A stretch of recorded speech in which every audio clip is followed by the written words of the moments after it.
কথাটি কেন বলেছেন? কারণ আমরা এখন রাজপথে বাংলা ব্লকেডে চলে এসেছি।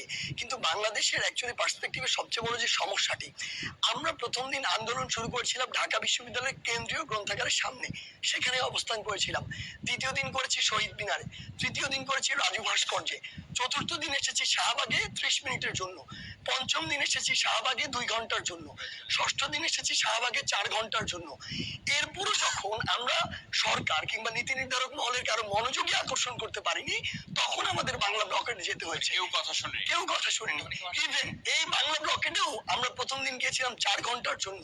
তারপরে যখন শুনিনি, আজকে ১ম দিনের মতো আমরা বাংলা ব্লকেডে গিয়েছি সকাল থেকে সন্ধ্যা এই পর্যন্ত। বাংলা ব্লকের নামটা নিয়ে কারো কারো আপত্তি আছে। এটার উৎপত্তি কোথায়? না, এটা আসলে আমরা যারা সমন্বয় করছি এই আন্দোলনটি প্রায় ৫০ জনের মতো স্টুডেন্ট, আমরা ভাবছিলাম যে আমরা এটা আসলে নতুন কোন টার্ম আনবো। আমরা সবসময় অবরোধ বলি,